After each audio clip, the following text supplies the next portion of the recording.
Toda decisão judicial é importante. Entretanto, algumas têm, eventualmente, maior impacto que outras, mas todas são tratadas pelos juízes com igual rigor e responsabilidade.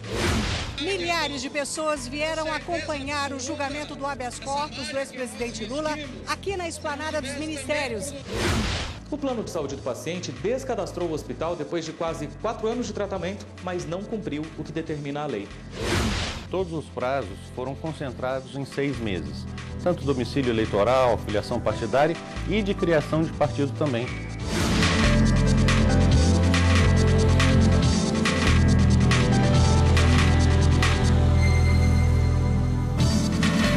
Olá, boa noite. Nesta quarta-feira, no início da sessão que julgou o habeas corpus do ex-presidente Luiz Inácio Lula da Silva, a presidente do Supremo Tribunal Federal, ministra Carmen Lúcia, destacou que todos os casos analisados no STF são tratados com igual rigor e responsabilidade. O Tribunal Federal do Brasil, responsável pela guarda da Constituição e que atua no seu cumprimento de maneira independente e soberana. Nesta sessão, como em todas as outras que cumprimos o nosso dever, este colegiado cumpre as suas obrigações constitucionais de decidir, em última instância, causas de importância maior para o Brasil e para os cidadãos brasileiros. Toda decisão judicial é importante, entretanto, algumas têm, eventualmente, maior impacto que outras, mas todas são tratadas pelos juízes com igual rigor e responsabilidade por este e por qualquer tribunal. Entretanto, pelas consequências que acarretam na vida de todos e das instituições, algumas causas despertam maior e mais direto interesse. Mas todos os julgados se fazem nos termos da lei e as instituições judiciais cumprem seu papel. O rito, que aqui tem início se repetindo, tem a significação do Poder Judiciário cumprindo o seu papel que é insubstituível na democracia, a Constituição assim determina e este Supremo Tribunal Federal assim cumpre. 6 ministros do STF votaram contra o habeas corpus de Lula e 5 a favor. O ex-presidente foi condenado a 12 anos e 1 mês de prisão pelo Tribunal Regional Federal da 4ª Região, em Porto Alegre. A repórter Carla Lucena acompanhou o julgamento aqui no Supremo e tem os detalhes para a gente. Boa noite, Carla. Olá, William. Boa noite para você, boa noite a todos. O habeas corpus apresentado pela defesa do ex-presidente Luiz Inácio Lula da Silva foi protocolado em fevereiro deste ano aqui no Supremo. Ele foi condenado a pena de 12 anos e 1 mês pelos crimes de lavagem de dinheiro e corrupção passiva. A sessão dessa quarta durou um pouco mais de 10 horas e o primeiro a votar foi o ministro relator Edson Fachin no início da tarde, como vamos ver na reportagem. No julgamento do habeas corpus preventivo do ex-presidente Lula, o relator ministro Edson Fachin analisou todos os pedidos apresentados pela defesa e decidiu negar o pedido. Ele disse que não houve abuso e nem ilegalidade na decisão do Superior Tribunal de Justiça, que também manteve a execução da pena de prisão após condenação em segunda instância. Mesmo sob a perspectiva dos direitos fundamentais, não verifico a alteração no panorama jurídico que considere ou autorize considerar o ato coator como revelador de ilegalidade ou abuso de poder. A alegação de que a deflagração da fase executiva decorreria de precedente sem força obrigatória no Supremo Tribunal Federal parece-me também não conduzir a resultado diverso. O ministro Gilmar Mendes, que seria o 8º a votar, pediu para adiantar o voto. Ele disse que depois de refletir sobre o tema, mudou de entendimento sobre a execução de penas após segunda instância. Veja, portanto, por que eu estou mudando de posição? Exatamente por isso, porque nesta análise, de fato, isto resulta numa grande injustiça, numa brutal injustiça, num sistema que já é por si injusto. Se nós temos uma justiça com várias falhas, a justiça criminal, por si só, é extremamente falha, é muito falha. Os ministros Alexandre de Moraes e Luiz Roberto Barroso seguiram o relator. Para o ministro Roberto Barroso, negar a prisão após condenação em segunda instância pode comprometer acordos de colaborações premiadas. Sem o risco da prisão em segundo grau. Acabaram-se os incentivos para a colaboração premiada, que foi decisiva para o desbaratamento desta corrupção sistêmica que existe no Brasil. Porque a corrupção, sobretudo quando envolve a lavagem de dinheiro, ou ela tem ajuda de alguém que conhece o esquema de dentro, ou você não consegue desvendar. Portanto, acabar com o estímulo à colaboração premiada é dar um incentivo à corrupção, é voltar a ser como sempre fora. Vai ser a renovação do pacto oligárquico de saque ao Estado brasileiro. Não há nenhuma ilegalidade, não há nenhum abuso de poder que permitiria a concessão do habeas corpus. Até porque, e aqui a questão de fundo, a decisão do Superior Tribunal de Justiça, ao meu ver, ao acompanhar, ao aplicar a decisão do Supremo Tribunal Federal, agiu com total acerto. A ministra Rosa Weber destacou ser soberana a decisão majoritária da Corte sobre a possibilidade de prisão após condenação em segunda instância. Não tenho como reputar ilegal, abusivo ou teratológico acórdão que, forte nesta compreensão do próprio Supremo Tribunal, rejeita a ordem de habeas corpus, independentemente da minha posição pessoal quanto ao tema de fundo e devidamente ressalvado o meu ponto de vista a respeito. Ainda que, repito, o plenário seja, sem dúvida, o locus apropriado para revisitar tais temas.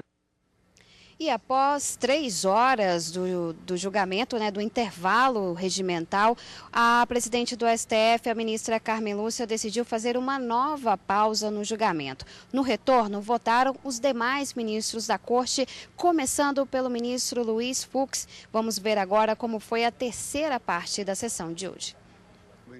O ministro Luiz Fux também considerou que o habeas corpus trata de uma decisão que, para ser cassada, deve comprovar ilegalidade ou injustiça, o que, segundo ele, não acontece no caso. O ministro também negou o pedido. O respeito à sua própria jurisprudência é dever do Poder Judiciário, porquanto uma instituição que não se respeita não pode usufruir do respeito dos destinatários de suas decisões, que é a sociedade e o povo brasileiro. Já o ministro Dias Toffoli, após ressalvas, votou para conceder o pedido da defesa do ex-presidente. O ministro entendeu que a prisão só pode ocorrer depois do julgamento de recurso pelo STJ. A exceção, segundo ele, seria para os casos julgados pelo Tribunal do Júri, em que a condenação é decidida por um grupo de cidadãos. A não execução ocorrer até a decisão do Superior Tribunal de Justiça. E assento, senhora presidente, que isso não impede a decretação de prisão com fundamento. Com fundamento no artigo 312. Mas aí é uma prisão de caráter cautelar.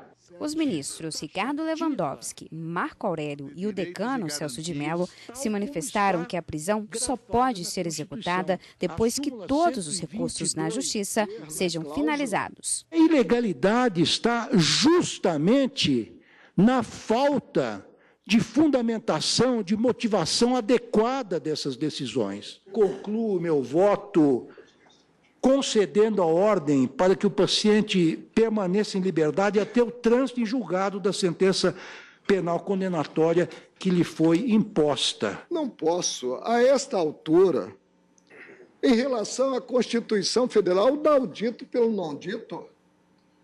E aí, potencializando o objetivo, olvidar o meio para chegar a esse objetivo, que é a correção de rumos, que é alcançar dias melhores, como eu falei, nesta sofrida república, e proclamar os 4 ventos. Depois dizem que a Constituição Federal é o que o Supremo, a maioria no Supremo diz que ela é.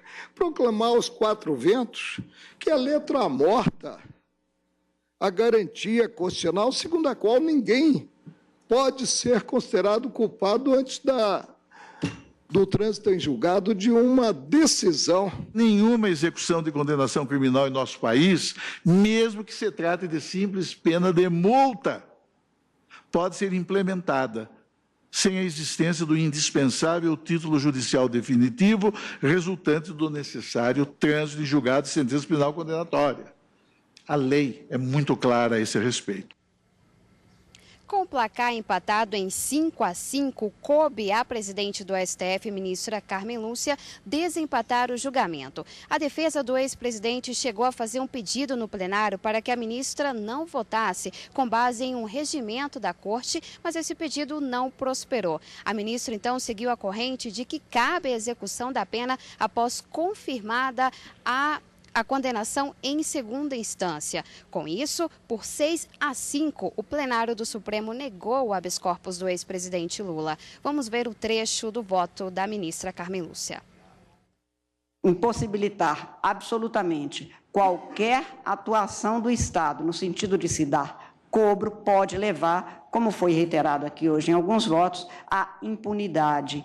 Até porque, neste caso, a Constituição, de um lado, assegura direitos fundamentais, que são relevantíssimos para a democracia, e, por outro lado, garante também que o direito penal e a pena de prisão é realmente algo que a sociedade, num determinado momento, provavelmente vai rever, mesmo em condições muito melhores do que as oferecidas neste trágico ou dramático quadro penitenciário brasileiro, mas, mesmo assim, haverá de ser revisto. Entretanto, tal como posto no sistema brasileiro e prevalecente, tenho para mim que não há ruptura ou afronta ao princípio da não culpabilidade penal este início de cumprimento da pena determinada quando já exaurida a fase de provas, que se extingue exatamente após o duplo grau de jurisdição, porque então passa-se a discutir basicamente o direito.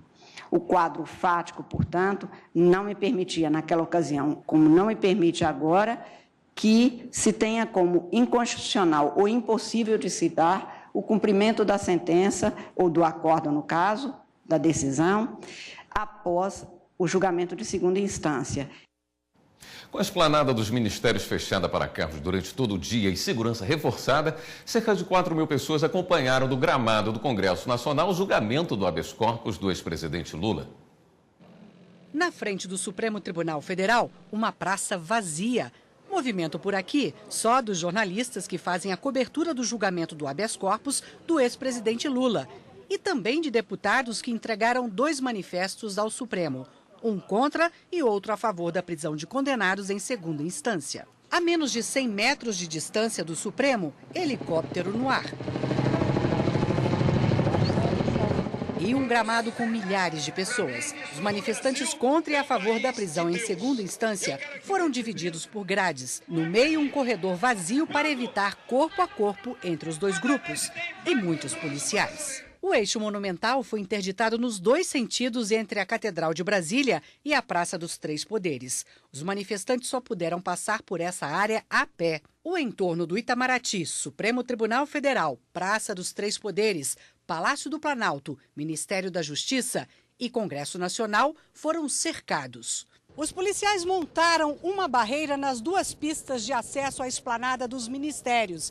Aqui é feita uma revista de toda pessoa que passa.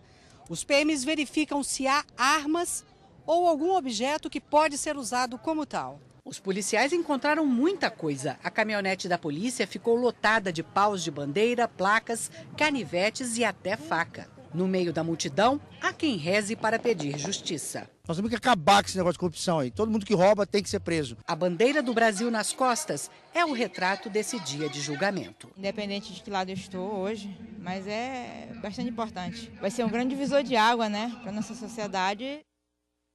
A consultora jurídica da TV Justiça já está aqui no estúdio para comentar o julgamento do STF daqui a pouco, próximo bloco. E veja ainda, plano de saúde vai indenizar paciente que não foi avisado sobre desligamento de hospital. O plano de saúde do paciente descadastrou o hospital depois de quase 4 anos de tratamento, mas não cumpriu o que determina a lei.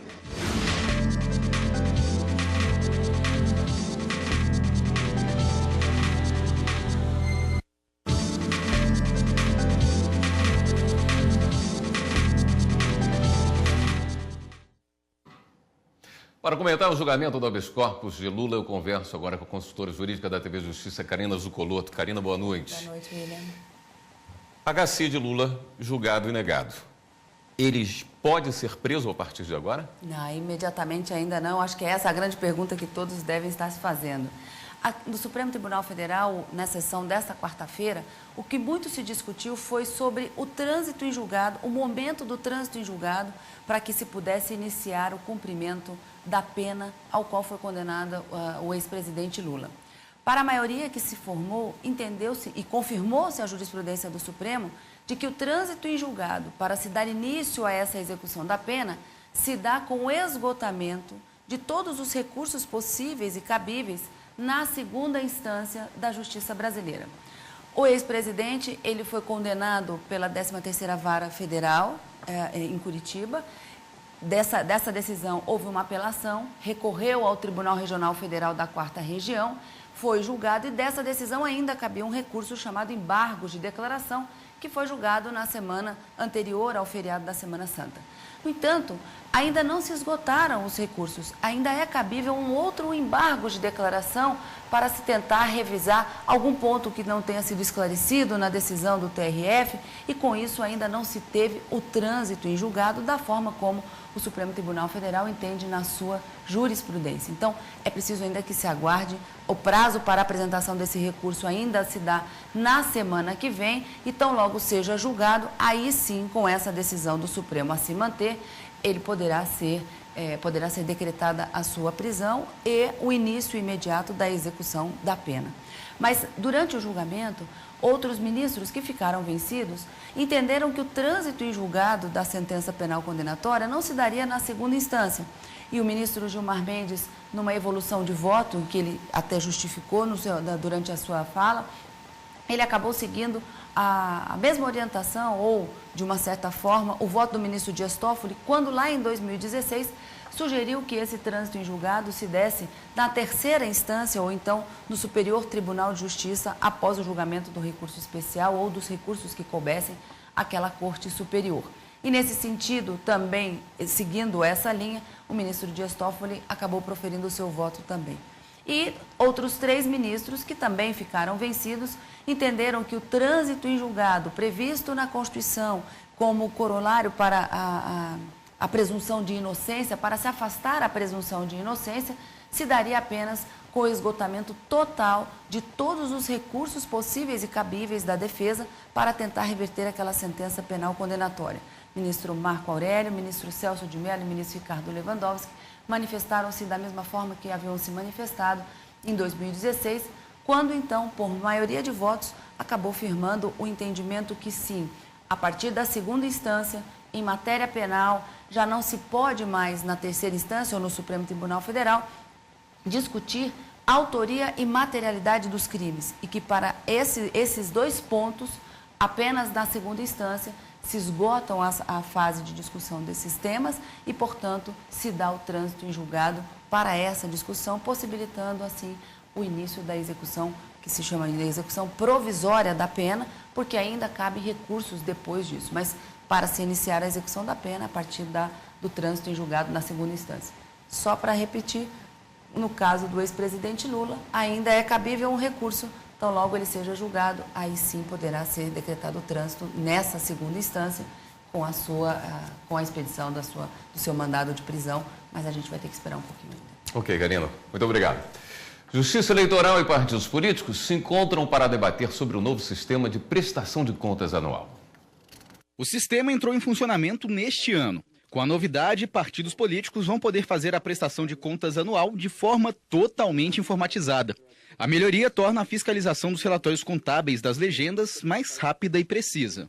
A gente dá um passo muito importante, até porque os recursos públicos são aplicados tanto para o financiamento ordinário do partido, como também para o financiamento das campanhas eleitorais, ele vem crescendo ano a ano. Então, a apresentação das contas em um sistema informatizado com dados tabulados e que permitam o intercâmbio de dados e divulgação para a sociedade é um grande avanço da Justiça Eleitoral. Alguns partidos estavam com dificuldades para utilizar o novo sistema.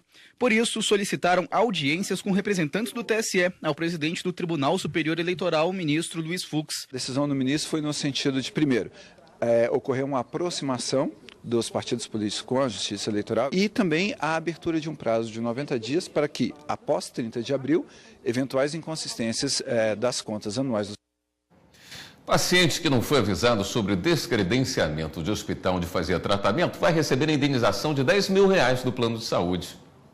A terceira turma do Superior Tribunal de Justiça reconheceu que um paciente com doença renal crônica tem direito à indenização por danos morais porque o hospital em que fazia tratamento foi descredenciado pelo plano de saúde. Ele tinha que passar por hemodiálise 3 vezes por semana e se tratava no mesmo lugar desde 2010. O plano de saúde do paciente descadastrou o hospital depois de quase 4 anos de tratamento, mas não cumpriu o que determina a lei. Todos os usuários devem ser comunicados com pelo menos 1 mês de antecedência.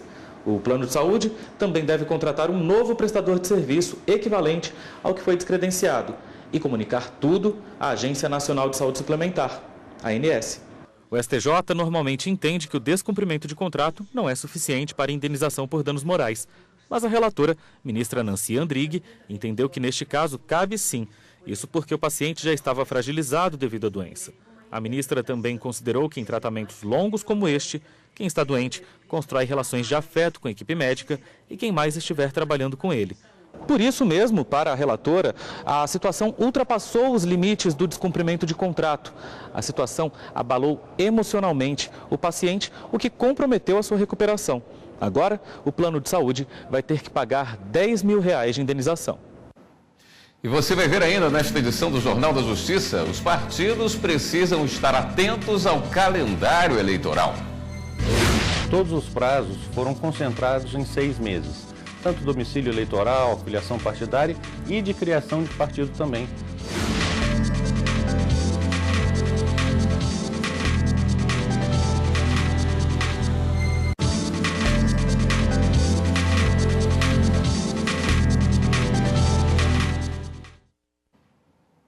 O desembargador Alexandre Luiz Ramos tomou posse como novo ministro do Tribunal Superior do Trabalho.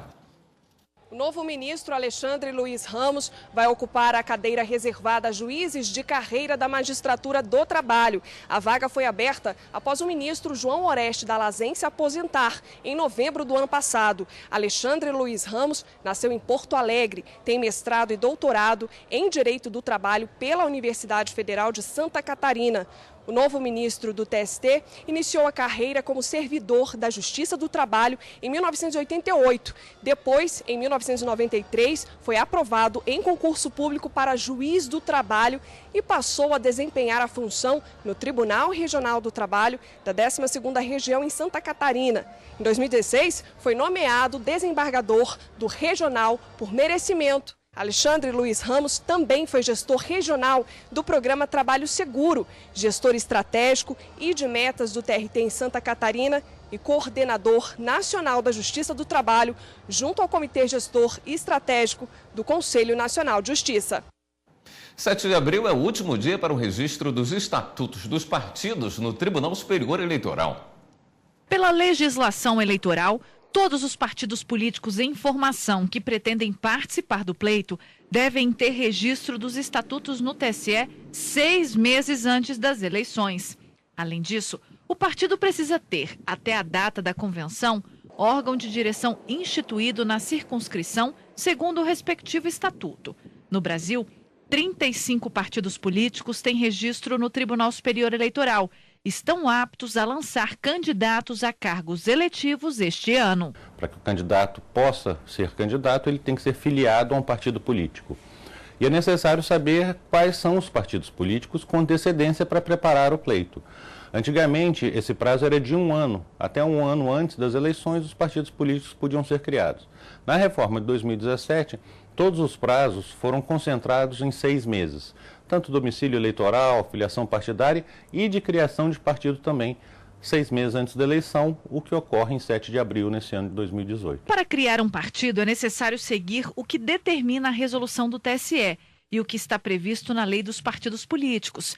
Entre os requisitos exigidos estão a obrigação de registrar o partido em cartório, ter pelo menos 101 fundadores inscritos em 9 estados brasileiros, além de conseguir a assinatura de apoio dos eleitores. Elas têm que, no espaço de 2 anos, obter o apoio de 0,5% do eleitorado brasileiro que votou nas últimas eleições. Então, isso em termos hoje é algo quase de 500 mil assinaturas.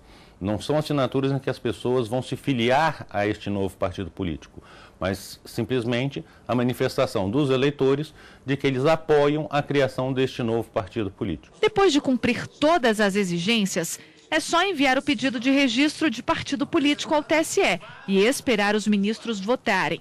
Uma vez aprovado, o processo de criação da legenda está finalizado. Ter um partido político significa ter acesso ao rádio, à televisão, de forma gratuita, ter acesso a fundo partidário, ter acesso a fundo especial, financiamento das campanhas políticas, a possibilidade de lançar candidatos. Então, traz uma série de direitos, uma série de privilégios, vamos chamar assim, que também impõem a necessidade de prestar contas à Justiça Eleitoral para que não existam partidos apenas formais.